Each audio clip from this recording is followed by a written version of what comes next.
Great. Welcome, everybody. Welcome to our conversation. We'd like to, Mei Chi and I, our college admissions folks who have been in the recruitment of international students for a number of years now.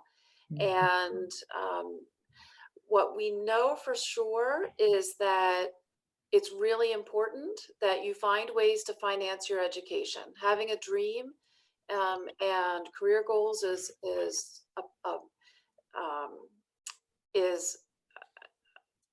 obviously, you know, where you're going to take this education.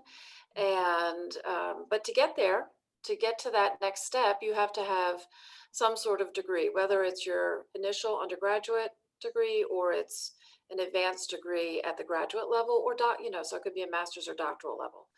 So the important question is always, how do I make it happen financially? And that's what we'd like to talk about today. So I'm Susan Kassab. I'm the Vice President for Enrollment Management and Marketing at the College of St. Rose. We are a private school in the heart of Albany, which is the state capital of New York. And this is my colleague, Mei Chi Pelez, who will introduce herself.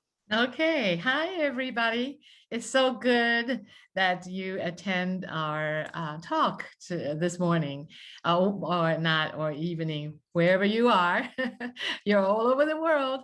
And I am Mei Chi Pelez. I am the Executive Director of Office of Global Education at Mississippi College. We call it MC. And MC is located 20 minutes away from the capital of Mississippi, Jackson. And so we are the oldest university in the state of Mississippi and the second oldest Baptist university in the United States. This year is our 195th year. We have long history of excellent academic and programs, and also very affordable tuition and generous scholarship too. Thank you. Rose is only in its 100th year, so we are a little bit behind. Too. Oh, 100 still. Good. 100, right? Yeah. So it's All right. Yeah. So let me get to my computer's a little finicky right now. Let's talk about where we're going to go with this discussion. We have an hour together. Yes. Right. So we'll start this session with introducing various scholarships and grants, excuse me. And so I would like to talk to you about.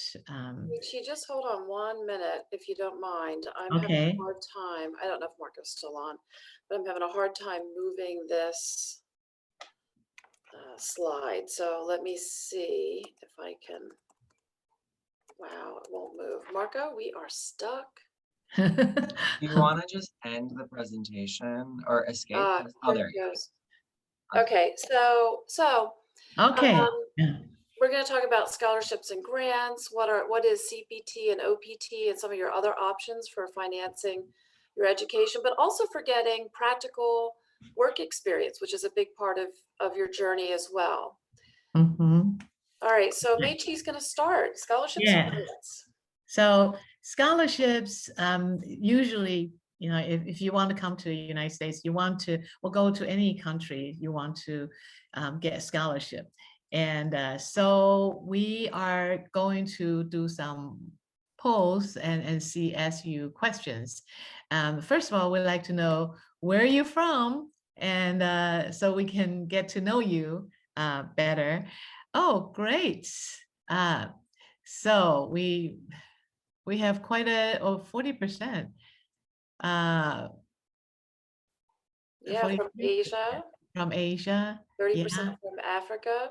14% respectively from North and South America each.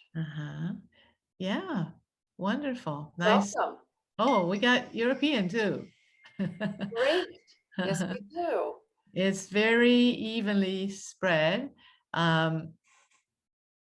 Yes, well, that's wonderful. So I don't know, we can actually ask you later on whether you have heard of Fulbright, all these different grants. So we have Education USA. I think in your countries, you have that. Okay, so majority of you come from Asia, 40%. Awesome. Okay. And so I think we have a few others polling, to find out more about you. And so I think in your home country, you probably have heard about Education USA. They are everywhere in this world. Usually, if you have U.S. Embassy, usually they're their cultural arm would be Education USA. They help you a lot. You can go there and they can offer you all kinds of information on scholarships. And Fulbright grants also is it's a very popular. Fulbright actually give out every year 4,000 different grants to help international students to come to the United States, either to do research or to study. Now, Alex Foundation, we, Mississippi College, MC, we received in the past quite a few students. They go through Alex program. So basically is they teach language, and mostly these students, they teach Chinese, and then and also at the same time, they get their degree, they get their master degree. So their pay would be tuition for their study. And so usually it's 2 years and they come over, they don't have to worry about the paying for the tuition. They just, they can go through this foundation. And then a lot of times students think that if I go to a big university, maybe they have more money, but actually, to tell you the truth, smaller colleges like St. Rose and like Mississippi College, we usually give very good scholarship because the big state university, they have to admit domestic students to get some kind of funding from the government. But private university, we don't have that restriction. So we can give as many scholarship to students as we want. We are not bound by the regulations of the government. And so I would encourage you to go ahead and check smaller universities like Mississippi College. We are actually the largest private university in Mississippi, but we are not as big as the state university, like, have 20,000 students. We don't have that many students. So we have more money to give it to students, international students.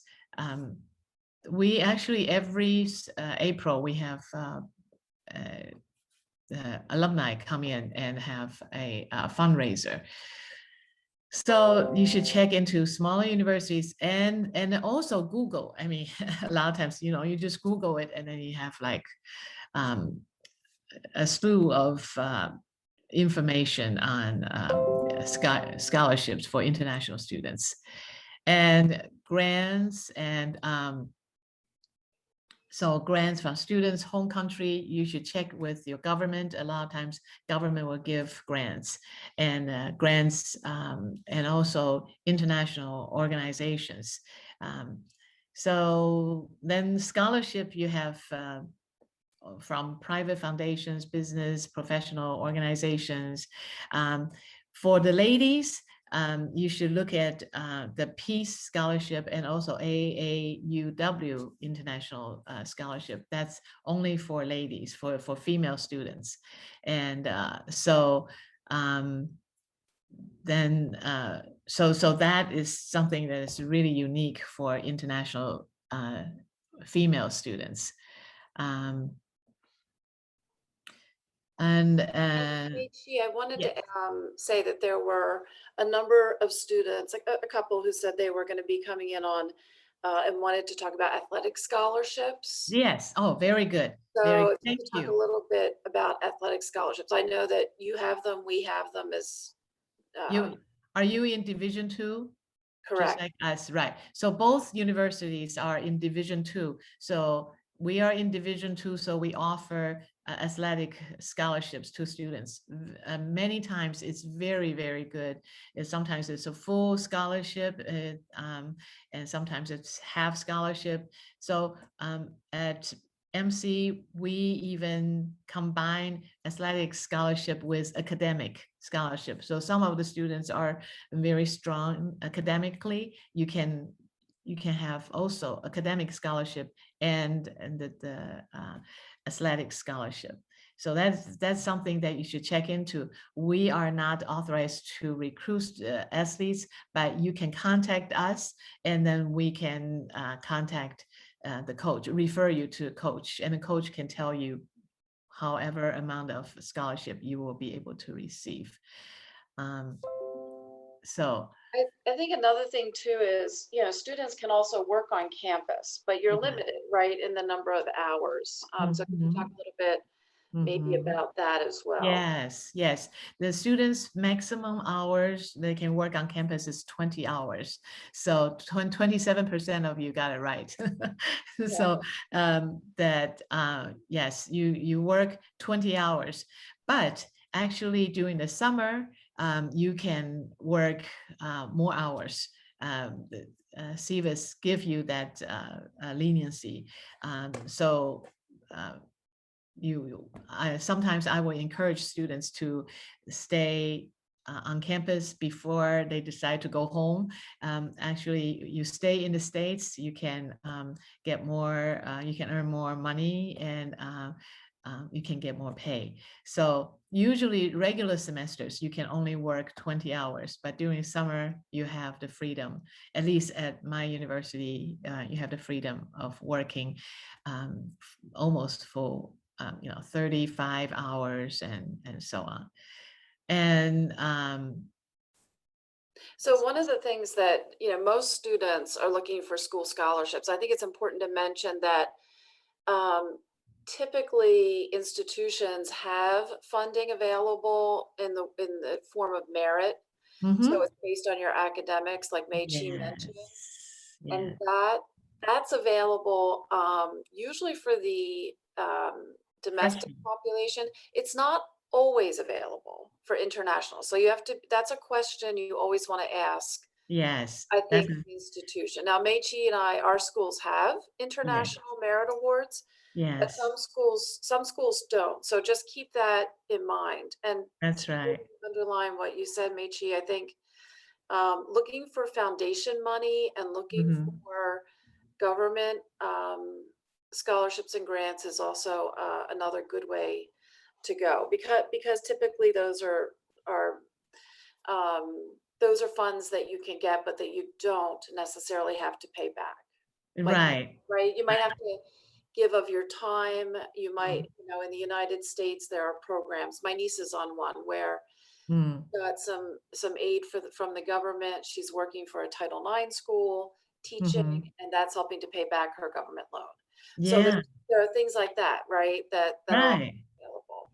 Yeah. That could be for both.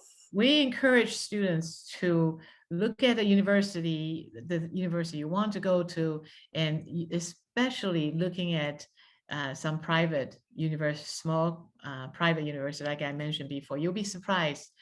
You can get a lot more scholarship, and and then you can also apply. I mean, my key is apply, apply, apply. Just apply and see that you can get multiple scholarship and add them together. So what I gave you, the information is in addition to the university scholarship. So some of our students, they get scholarship not only from our university, but also from other foundations and all that. So you have to organize. You have to have strategically applying for schools, not just random. You have to do some homework and Right, and right. organize too. Yeah, and also I would encourage you to apply as early as possible, and always check university website. You'll be surprised that there are all kinds of scholarship on the website. You just go in there, type in scholarship and financial aid, you see all kinds of information. And and also when you write the application, make sure you write a good letter, like essay. The essay is very important. Have your essay, have somebody look at your essay, and set yourself apart, and show what you can offer to the university, and all this all counts. So that's very important, and just manage your time. And we have a next one. So we see whether students heard of, have, you know, So Michi, one of the yes. things that you mentioned, like really doing your research. Mm-hmm. So there are a number of places that you can go to on the web to. So first is the college or university that you're looking at to see what kinds of merit awards they have or Mm-hmm. international student scholarships. But there are Right. so many other opportunities, like Fulbright, right? Fulbright, Mm-hmm. the things that you had talked Four about. thousands. Yeah, every year, 4,000 Right. scholarship. So that's something to think about. Education USA, I think, is a really great resource because Mm-hmm. actually Education USA is unbiased. Mm-hmm. So they're not promoting any one US college or university over another. They're Mm-hmm. promoting everybody.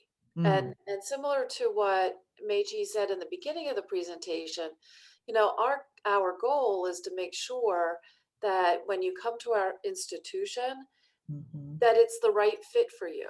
So Yeah. some of you are obviously going to look for big, Mm-hmm. state institutions. You feel comfortable in that big setting, and that's Mm-hmm. where you'll end up. Some of you will Mm-hmm. end up in smaller private schools because that's your comfort zone. So Mm-hmm. no matter what it is and where it Mm-hmm. is, Mm-hmm. Education USA, I think, is a really good resource. But True. it is true that colleges and universities, if they do Mm-hmm. have a grant or some sort of specific um, opportunity for international students, they will put it on their websites. Yes. Yes. Look That's under what you should financial really, aid, right? yeah, that's where you should check. Okay, we can move on to the next slide. Yep, I'm gonna try again. And there we Okay. go. So let's do Wow. Okay. curricular practical training. I don't know if anybody knows what that is. In short, it's called CPT. That's what everybody, we all use acronyms. And it is specific work authorization in your field of study. So if you're a business major, it's the ability to work in a business environment after you've completed 2 academic semesters. So that could be 1 year. And your responsibility is to make sure that what you're doing has an educational or curricular component, meaning that you if you're in accounting, for example, we'll stick with business as our case study. If you're in accounting, that whatever you're doing in the accounting firm as a person on CPT is tied to what you're learning in the classroom, and you work with your faculty to make sure that happens. Mhm. The F1 student, which is you, all right, you're on an F1 visa, can be authorized by the designated officer, which would be someone in the international office, to participate in CPT or curricular practical training. And you have lots of options. You can enroll in a course requiring a practical experience. So in some schools, there are mandatory, as part of the curriculum, they call them internships. Mhm. And your internship or a co-op or a practicum fieldwork, there's lots of words for it, Mhm. can be a part of your curricular practical training opportunity. Sometimes it's required for degree completion. It could be required for graduation, but doesn't provide credit. So for some institutions, it's required, for some it's not. Typically, it is not credit bearing, meaning you don't earn credits for it like you would if you took your Accounting 101 course. Well, except at our school, if you do CPT, you have to have like a 1 credit hour to do Okay. CPT, unless it's internship like the department requires.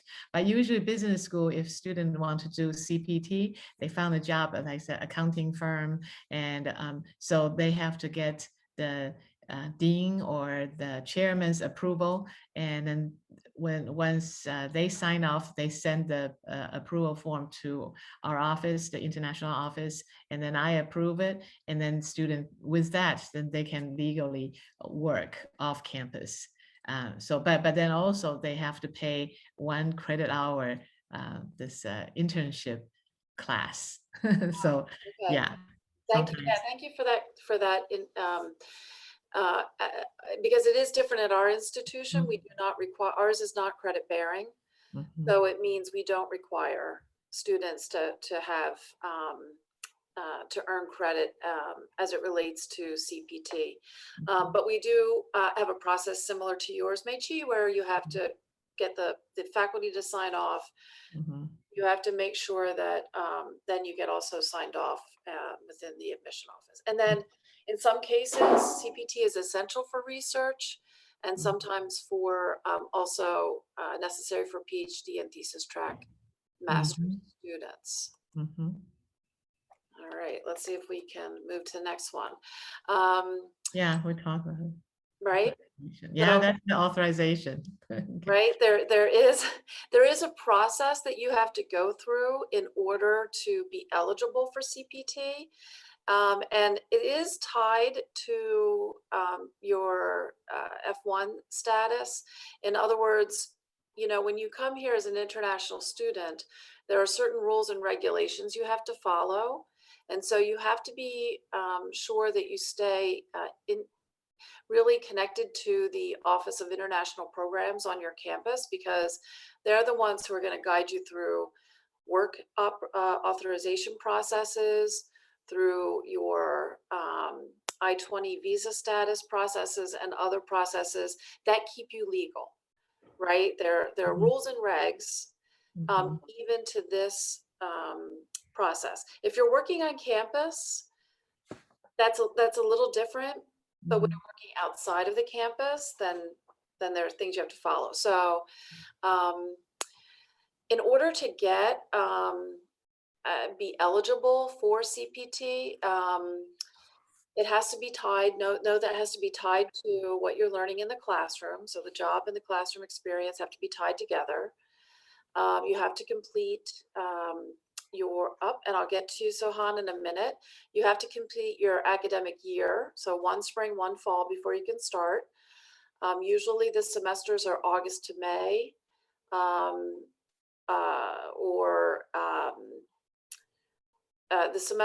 the year is August to August to May, and the semesters start in August or start in January. So that's typical, but every school's a little different. And every academic year, you have to start with a new program or a new I-20. So let me see, I have a few questions. What are the requirements to meet scholarship,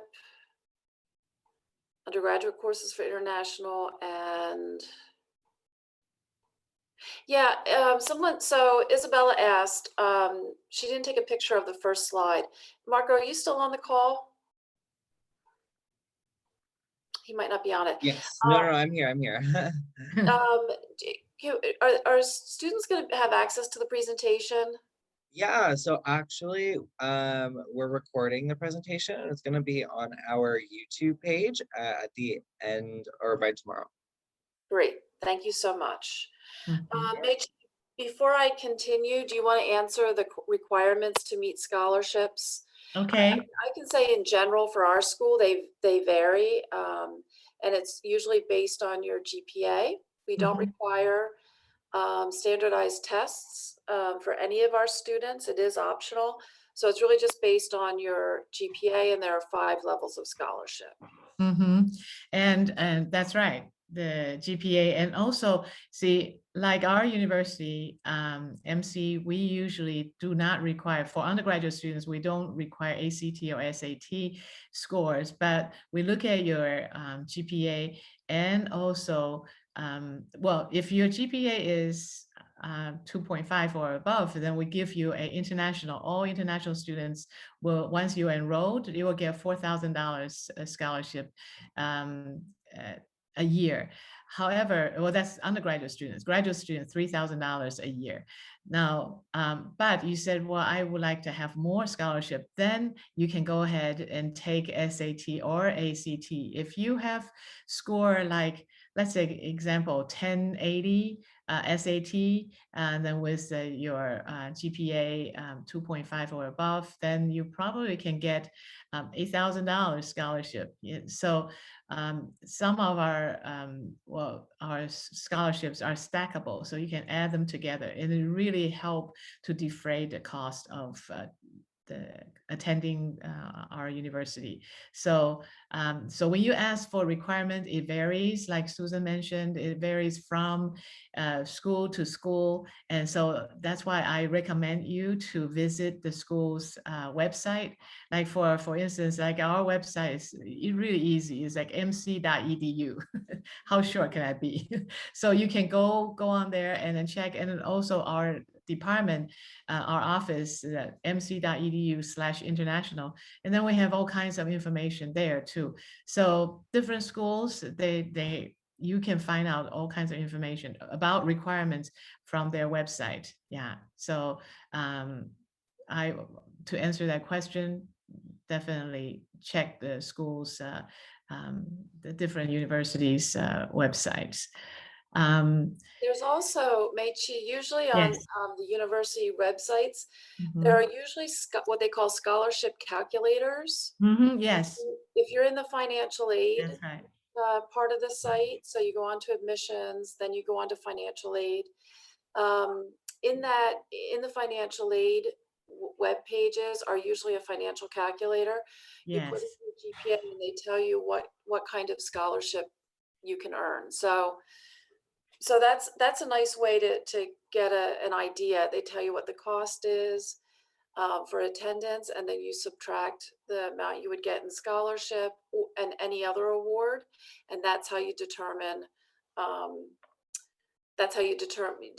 how much actually you end up paying out of pocket. Mm. And it helps you in your application process as well. Okay, so let me keep moving, and then I'll get to the next question. But we have a pretty nice split between students who are interested in medical careers, engineering, technology, pre-law, public relations, and probably education, social work, counseling, graphic design as well, but are fewer students in those particular Great. areas. Yeah, Great. so it's a nice mix of students. Yeah, we offer all that, all those discipline. Right, exactly. Yeah. Okay, so let's talk about eligibility. I hope I didn't skip anything because I just toggled around real quick. But students are eligible to request employment authorization for CPT in areas that directly relate to their area of study. So if you're in business and you want to be in accounting, then you would apply for something in the field of accounting. The courses that you're enrolling in must be in your declared major, so just keep that in mind. And you can also be doing CPT through your minor choice. So if you said, I wanted to be business administration as my degree with a minor in accounting, you could do CPT through using your business administration a degree, and it must be approved on a case-by-case basis, your minor of accounting. So that's an opportunity. Let me see if I can, oh, it's not moving again. Okay, Any questions before I move on to optional practical training? Let me get this one more question here. Any other questions that I can answer or Meichi could answer? What's the criteria for getting 90% scholarship? That's an interesting one. It depends on the institution, actually. Not every institution offers 90% of the not 90% of your tuition and room and board is not necessarily covered by scholarships from the institution alone. I think in order to get that much covered in terms of your out-of-pocket cost, you would have to get an institutional scholarship plus other scholarships outside of the institution. Would you agree, Meichi? Yes, I agree. I agree. Yeah. It's many times I have students ask me, well, how do I get a full scholarship? I said, well, first of all, I have to look at your GPA, right? I mean, if it's 4.0, I mean, to start off. And then second of all, if you want to get full scholarship, and we have to look at your SAT and ACT score. Usually to get a full scholarship, you also have competition.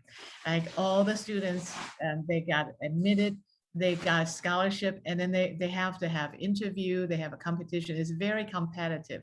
So usually I think even for domestic students, that means even for American students, we don't have that many full rides. But we do have all kinds of scholarships that add up to close to tuition waiver and things in that nature. What I'm saying is the more you prepare yourself, the greater chance you'll get scholarships. Because when I say prepare, that means you work on your English. If English is not your native language, native tongue, or work on your essay and write a good essay, and also study hard. If you're in 10th grade and you study hard, and so you can get good grades, so you get high GPA, and then go take a SAT, ACT, although we don't require you to have ACT, SAT to be admitted. But if you want to get more scholarship and you go through all this, jump through all these hoops. And so the more you prepare, the harder you work, and then the greater opportunity of getting scholarship is.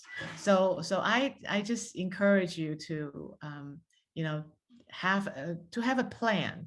Okay. And for instance, like you can check, let's say if you Google all these scholarships, you can check all these different places and save all the links, okay, on a spreadsheet. So later on, you can always go back and check these links and then see which ones you checked and what the result is, and also list all the due days of the scholarship. The earlier you apply, the better, because usually the part of scholarship in the beginning of the semester, early stage, you have more money, and then the later you wait, and then the money starts giving away, and then you get less chance to get scholarship. So early birds gets the worms. That's a cliche, but that's true.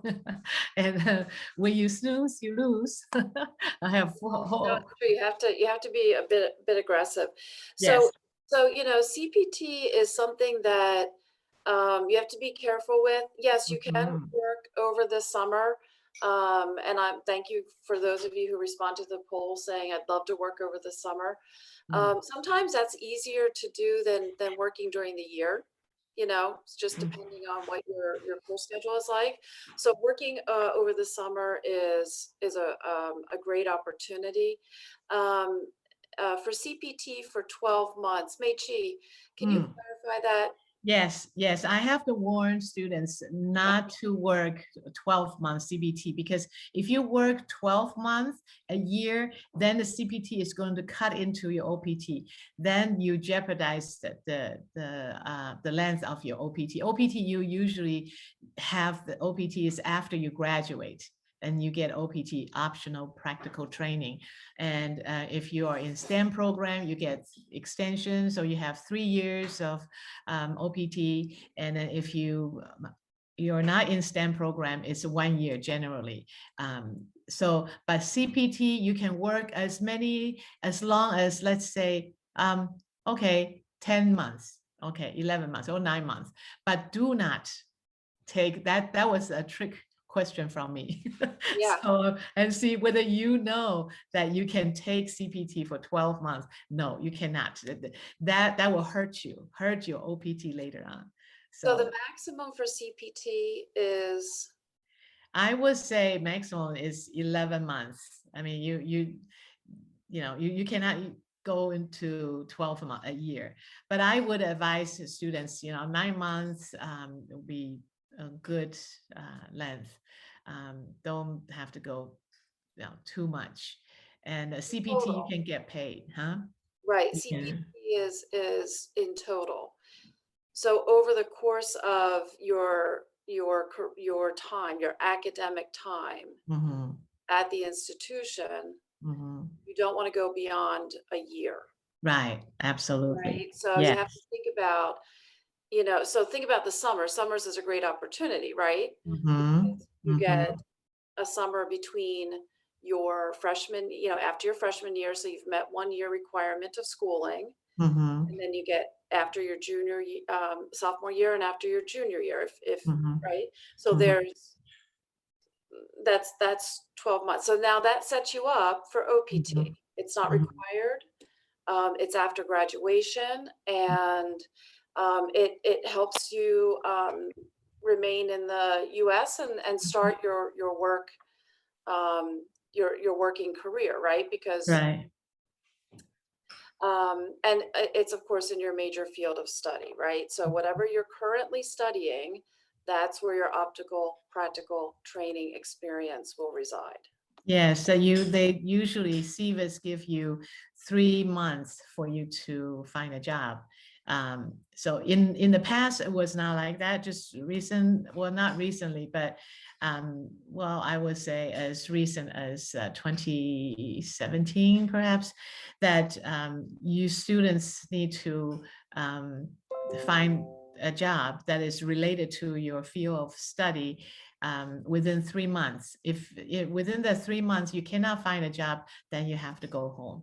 So the best time to apply for OPT is usually about if you're graduating in May, then you should apply March. Okay, no later than March will be a good time too, because usually it takes about 2 months to get your EAD, which is your working permit. And if you get EAD too soon, then that means that you have to find your job very soon in 3 months. If you get an EAD too late, then you got a job offer, but you can't work. We have a student, he was offered a job 3 times, but that was before he received his working permit, in this case EAD, and so he had to turn them down. So the timing is very important. So once you go to your school, and DSO, just like Susan said, DSO, that's a designated school official, and I'm a PDSO, principal school designated official. So we have the ability to advise you, and supposedly we should have the know-how to advise you, and so when the best time to apply, and what the procedure is. And yeah, our students so far, I can be very proud to say that I would say 90% of our international students, they all land a job. So that's really it's a good number. So yeah, Yeah. so you have to be. Meiji said it in the beginning. This is an extension of your F1 visa status. So this is not a you're not on you're still on your student status, right? Your student visa F1. Right. Um, Exactly.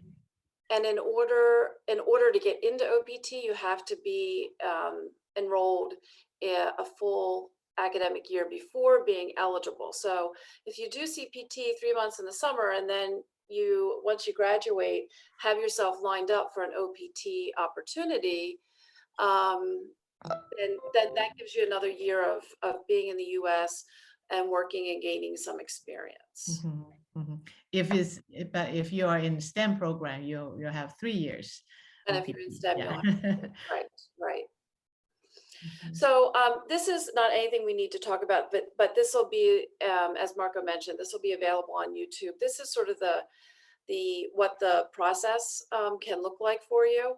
I think one thing that students have to remember, you as students have to remember, is that things like this take time. So applications for CPT, for OPT, they all take time. So you have to remember that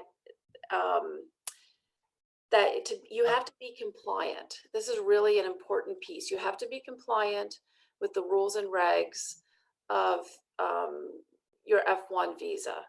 So please make sure that you stay connected to the international office as you're working through the process. They know the process inside and out. It doesn't matter which school you're at. The international people know what the process is for getting you into CPT, OPT, or even just work study. So make sure you stay compliant, and make sure you know that there are ramifications for working outside the guidelines. Mhm. All right, so you could be asked to leave the country in basic, and you don't want to be asked that. You don't want to be asked to leave the country. That's not fun. So work within the guidelines. I think that's the thing that's most important. Yeah, I think when you are admitted to a university, at least I'm sure pretty average, all the universities, we have orientation. You pay attention during orientation, because that's when we tell students these rules, the CVIS rules and guidelines, and Right. So LPT can, since you I mean, it don't can eventually lead miss it, to no, one, it's difficult.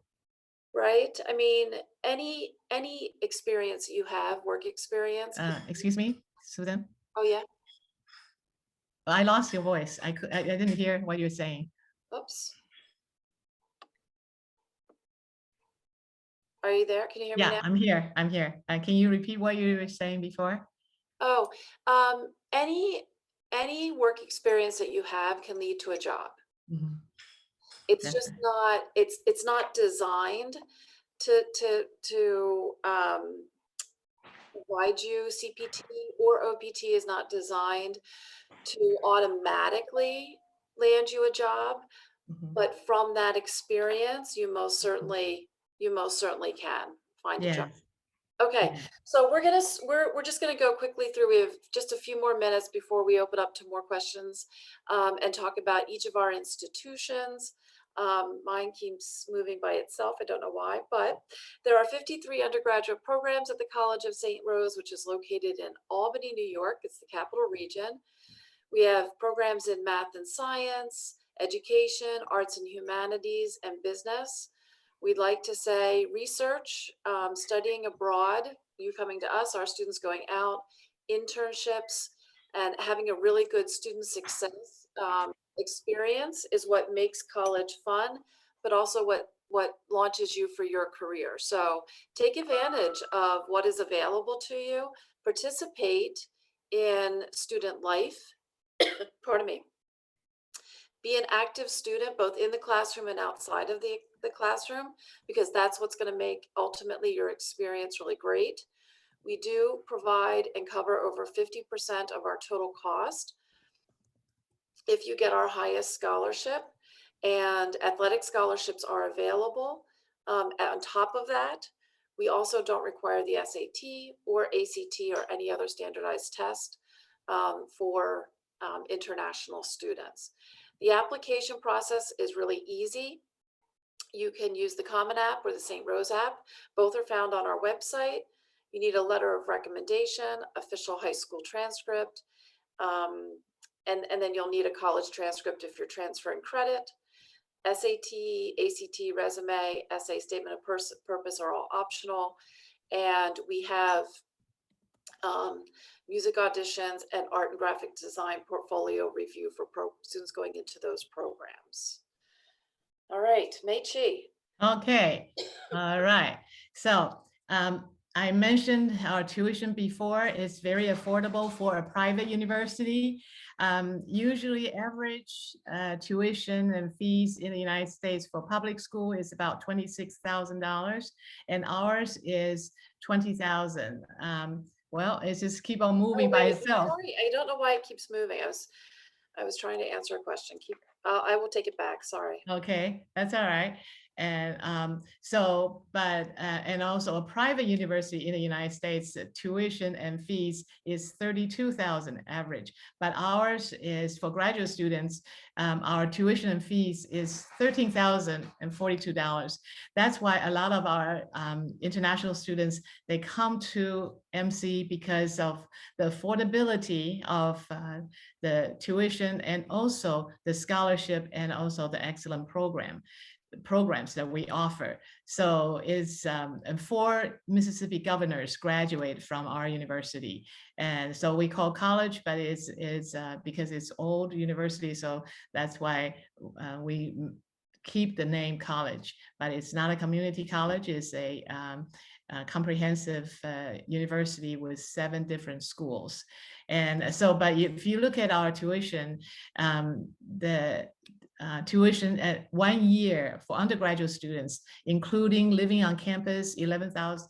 Well, living on campus expenses, room and board, and in health insurance, books, everything all included for 1 academic year is $33,702. But then we give all international students $4,000 scholarship. So you subtract that, you are actually looking at net cost for 1 year is $29,000, little bit of 29,700. So, and then graduate students is even less. Graduate students, you can, it's 13,000 and plus, because usually graduate students, they live off campus, and so they share rooms and everything. So the cost and food and housing is about 8,100, and you add it together is 23,142. But then we give all admitted graduate students international scholarship $3,000 a year. So you subtract the 3,000, so you get 20,142 covers everything. So it's very, very affordable. We also have IEP intensive English program. If you want to come over here to do your English, we also offer IEP, and you don't have to live on campus. So the 11,400 is the cost living on campus, but then you can live off campus and it is less expensive. So you can see with the, if you have ACT, I just had students ask if my SAT score is 1,400, how would I get, and my GPA is 3.6, well, then you will get presidential scholarship. So we have, and then we add the presidential scholarship to this international scholarship. You will be sitting pretty. So anyway, so that's I would encourage you to go to our website, since we have limited time, and just go to our website, mc.edu/international. You can come to our office and office website, and then you can see. But okay, thank you, Susan. So this is to apply is go.mc.edu/apply, and you can, documents required. It's undergraduate, very simple, just a school transcript, high school diploma, bank statement, and a language proficiency, IELTS, TOEFL, or Duolingo, because of the COVID-19. So we also accept Duolingo, so you can take the test at home. And the next slide is a graduate application. The graduate application is it just, we need a little bit more. And then so it's important to remember all the requirements.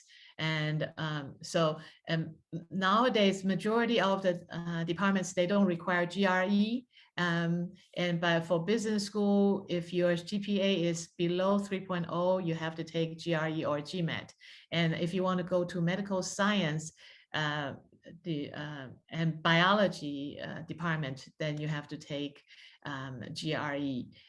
Otherwise, majority of the discipline field of studies, you do not need to have GRE anymore. So that's a good news. And so just go visit our website. And the last slide is my contact information. And so you can WhatsApp me. I have the WhatsApp number on the bottom, and email. I'm only an email away, WhatsApp away, phone call away. So welcome you guys to contact us, and I can give you even more. Every morning I have a whole bunch of WhatsApp from students ask me all kinds of questions, and I welcome your questions. Okay, thank you. All right. So we have about 10 minutes left. There was a poll that we asked, is CPT a paid internship? And it's not necessarily an internship, but it is a work experience. So I think that's and yes, is it paid? That it can be paid or unpaid. Sometimes students don't get paid for the experience, but most students would like to get paid for the experience. Right. I mean, but there are some students do take unpaid opportunities if it helps them with their launch their career, right? So if it's something that's very useful, you could opt to take an unpaid position. Jayanti had a question. Do you want to put that in chat, or I don't know if we've answered all I just see a raised hand, or do you want to just say it out loud? Yeah, which one? I didn't see the raised hand. I see questions. These questions we answered. One, what is the COVID-19 protocols that your college follow? And when is your early decision deadline? The COVID-19, our students follow, we have a COVID-19 coordinator on campus. We call her COVID-19 czar. And she's in charge of everything. She's very strict. So our students are required to wear a mask indoors, outdoors. And so that's why we opened the campus last fall and this spring. And but we don't have breakout on campus. But we keep socially distanced all the students, and the classrooms right now is 50% capacity. But when fall comes, it's going to be 100% capacity. We just got a notice from the czar, the COVID-19 czar, and says this fall, in August, the school is going to be back to 100% capacity. But right now it's 50%, but we see students, they have activities on campus and all kinds of events. And so the students, they want to have the college life experience, campus life. So they obey, they adhere by the rules very nicely. And when is our early decision deadline? We don't have, for international students, we don't have set early decision deadline, but I would encourage international students, if you are interested in getting scholarships, you should start applying in October, in the fall October or November for the next fall, because that's when we have a new pot of gold at the end of the rainbow, new pot of money there to give students. And then the later you wait, the later you apply, and then the small amount we give the students. So that would be my answer. Our campus is open. It has been open since the fall. We have social distanced and worn masks. When Mhm. we came in last fall, students were required to show a negative test result.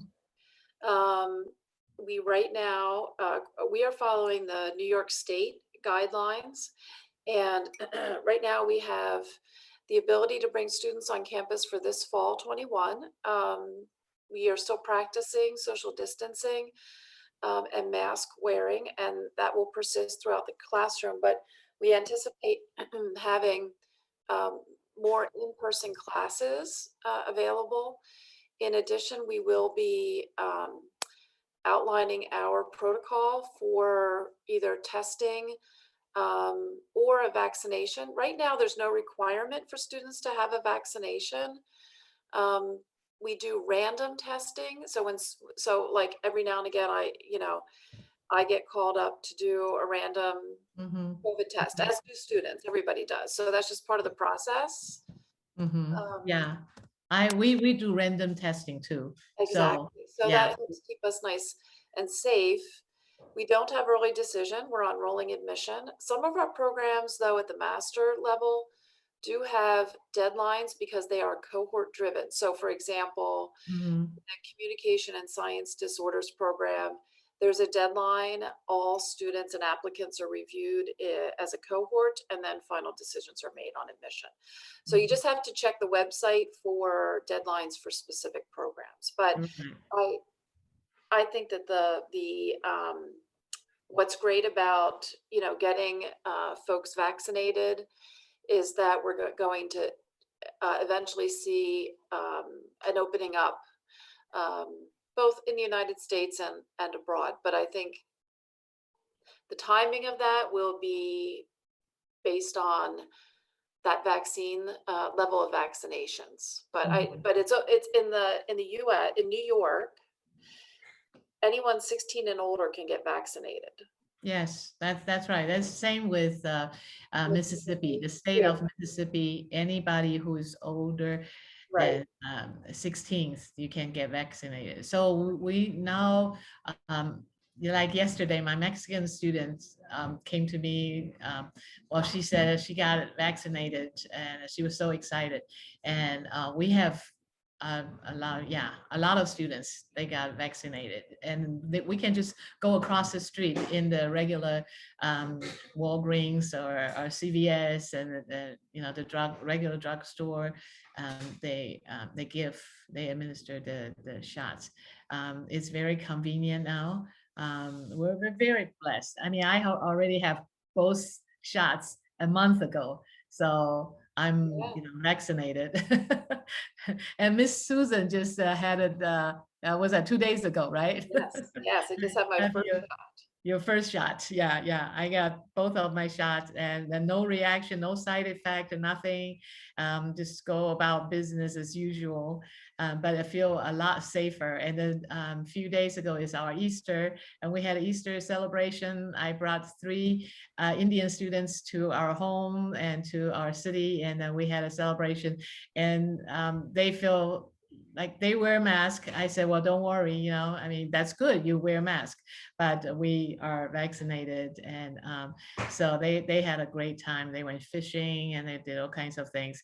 So yeah, so just go ahead and check our 2 schools website. And but I know that I still have questions asking what is the maximum scholarship provided for the CPA students. Oh, I don't quite understand what CPA student. Are you talking about, like students that study for CPA as a CPA? Because we offer a CPA certificate program.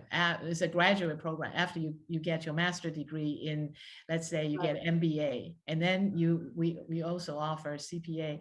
Our business school is AACSB accredited, so it's the quality is quite high, and they set the bar quite high too.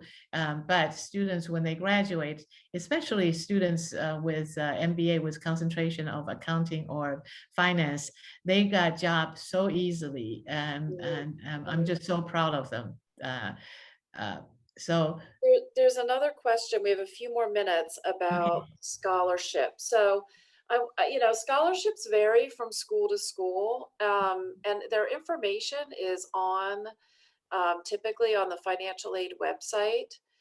But I think what's important is that you know what your GPA is, so you can use that calculator to see what kinds of scholarships do I have are available to me. If there are specialty scholarships, grants specifically for international students, for example, or sometimes schools do specific grants for students from certain areas of the world. I mean, there's lots of different right, kinds of ways to get scholarship money. A lot of that is individualized to the institution, though.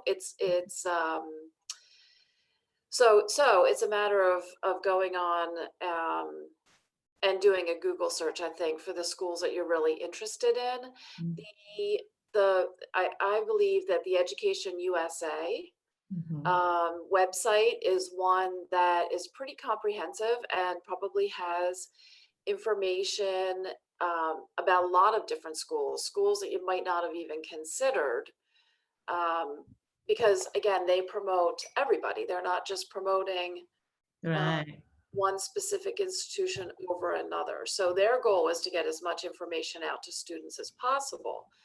And there's an Education USA representative office or several of them in each country. So mm, that's definitely something to consider if when they're open to going in person. I think that's when you talk about money, mhm, you know, you want to make sure that you really understand it, and they're there to help you in the absence of being able to have representatives come to you, right? That was the norm. So now we're it's different now, right, Meichi? yeah, yes, yes, Okay, yeah, so thank you so much, everybody. Thank you for the kind remarks. Any other questions? You have our contact information. We mhm, both have booths right now. We're yeah, in our booths, so please feel free to reach out through that portal as well. yeah. Come to our booth and visit. That's right. That's right. We can answer more specific questions for you. Yes. Thank you so much. You were both amazing, and thank you for everyone who participated. See you all Thank on the platform. Yeah. Okay. Thank you. Okay. Take care, Bye. everybody. Good luck in your academic pursuits. Yes. Much luck. I was an international student, so I know what international student went through. I mean, or international students are going through. So yeah, so no problem. Just ask questions and I can share my experience with you. And Amazing. All yeah. right. Thank you. Okay. Okay. Thank you, everyone. Bye. Bye. Yeah. Bye-bye.